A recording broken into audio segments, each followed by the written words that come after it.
Well, hello class. Welcome to the end of the Scarlet Letter. I just finished reading this, so I'm still basking in the glow of finishing the book. I truly hope you enjoyed it as much as I did. I can't, I know I'm a nerd. I always tell you guys this, but this was a beautiful story, and I hope you take some time and finish the book. It's really, really good. What I'm going to do is I'm going to outline some of the things that are going on, some of the places you can go a little more quickly, some places you should pay attention to. So if you want to just have this video open, you can pause it at certain parts as you read.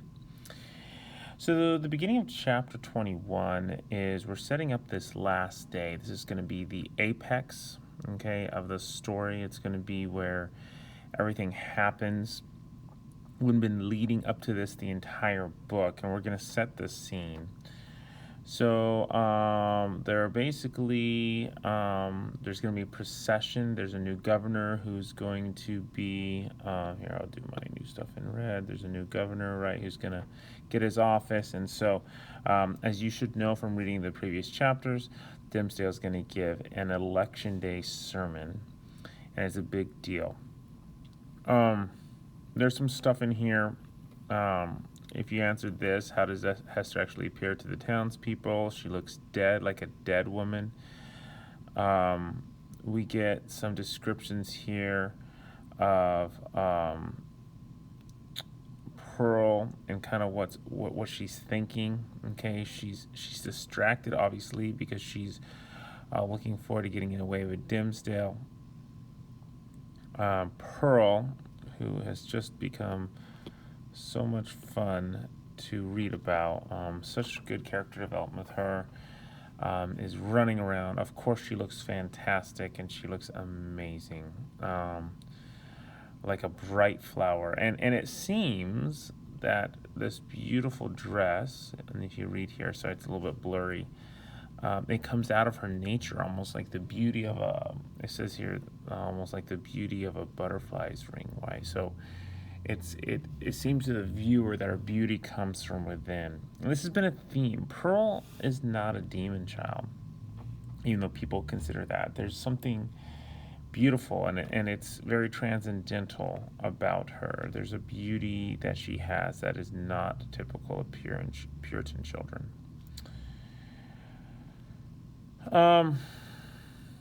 You can continue to answer these here. The town's a little bit more happy. Okay, no one's working. We have some interactions. You can go through this fairly quickly. It's interesting. Answer these questions, read through it, but you can go a little more quickly. They do this. It's just describing the scenes. If you keep going down, as we get to this area here, pay attention to kind of how the Indians and the mariners are portrayed. There will be some Hawthorne in his brilliance, he's going to bring this back around in chapter 22. Okay, so pay some attention to how those Indians and mariners are portrayed. They clash with the rest of the town. And then this is important down here. You need to understand that Chillingsworth is going to make some plans that are he's gonna try and ruin Hester and Dimmsdale's plan. And then you should really get this magic circle in mind. Okay. People kind of give Hester this circle, and this circle is going to change. Okay. It'll change through chapter 23. So pay attention to the circle around Pearl. That would be good to do.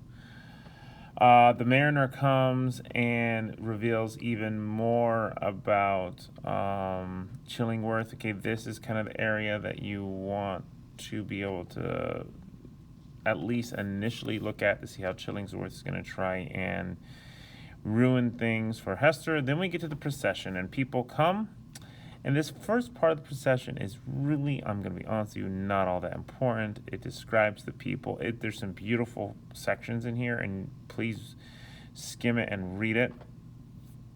Maybe answer the questions on the side here, but it's really not that big a deal. Where you need to start reading with more intention is probably here, where we start talking about Mr. Dimmsdale. You can see there's no feebleness in his step, right? And in answering this question here, he appears to have energy. So read that, highlight some important things here. As a matter of fact, he looks so good that Hester can barely forgive him. She feels like she doesn't know him. And Pearl, I love the character development. Pearl says much of the same thing. As a matter of fact, this is one of my favorite parts of the chapter right here, where Pearl has some of her insight. So read that. Mrs. Hibbins comes along. She seems to know things. I don't know if it's really that important to the story, but you can read that, skim it through. And then, this is fun here. These sections are kind of fun to read. And obviously, this is symbolic. Hester is beside the scaffold where she started on day 1, and that's going to be important for our story. You can look at some things here. This here, the describing of the sermon, and Hester understands the sermon differently from Dimmsdale here, so kind of keep that in mind, because this would be really good for your essay probably. This as well is good. The idea that Dimmsdale has special power for his sermon. Where does that come from? And this is where I'm talking about in chapter 22. Is going to remember the Indians and the mariners. This is brilliant. This is actually ties into chapter 21. It's brilliant. This is great. So I might actually bring this up in class to tie that in. It's brilliantly done by Hawthorne. The mariner comes, and there's more here about Chillingsworth. And then we end with this, this, remember I told you the circle was big, okay? So what is the circle now?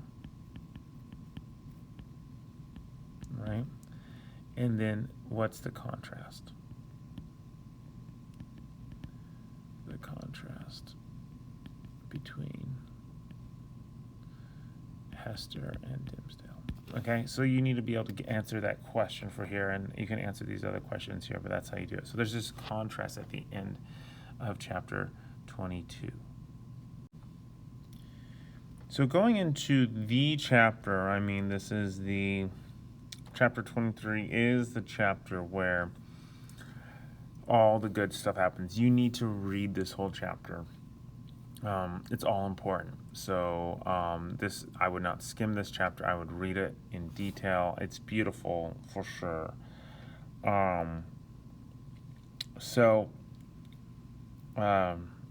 We're gonna talk about Dimmsdale's sermon here, and this is perfect. What do people think about his sermon?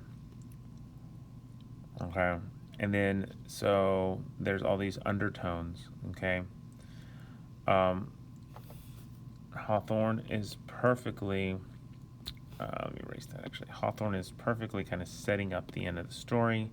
He talks about Dimmsdale's position, Hester's position. You need to understand that, and you need to read it and underline the things. There's a huge difference. This is a continuation from chapter 22.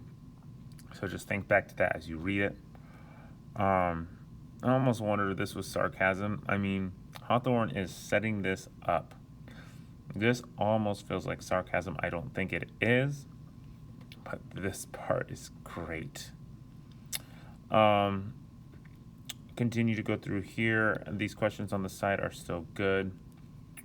He comes, he pauses right across from Hester, and then I'm not going to give it to you guys, but you need to read this, the rest of the chapter, and figure out what happens. Keep doing those questions to the side. It's amazing. Note that there's something with light right here. The sun shines down on them as this last event happens, right? We've talked about the symbolism of light. It's here as well. The conversation's amazing, and you need to read this, and this is probably one of the most important parts. So read it, try and understand it, get some detail in on it, okay? At the end, I'll just tell you, Dimmsdale does die, but the way he dies, the conversations before that are very important, and I'm interested to know what you guys think of it.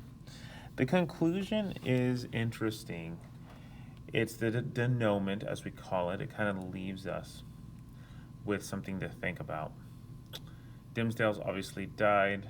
Chillingsworth's doom, you can read about it. It's interesting, and it's something you guys should know about because it will be interesting to bring up in conversation and papers. You need to know here the 3 explanations of what people saw, and then the 4th explanation here of what his friends say, and then what the narrator feels about that. Here's Chillingsworth's death. This here is an incredibly beautiful part. You don't need to understand it. You can read it. It's going to be tough for you to understand, but if you can get some understanding of it, we might go through that in class. You can read the rest here. Chillingworth gives something to Pearl. Pearl's actually, her life is going to be very different from Hester's. People don't really know what's happened to Pearl. But read what they think happens. I think it's a beautiful way to end the story. And Hester coming back is really interesting, and I want you to read this part especially because I want to talk about it in class. And it's the very last page, and I probably will read this paragraph in class if we have time. I know we only have one day, and there's so much I want to do, but read this. It's beautiful, and I think I still have chills from it. All right, so there you go. Those are the last 4 chapters. That's kind of what you need to pay attention to. Let me know if you have any questions.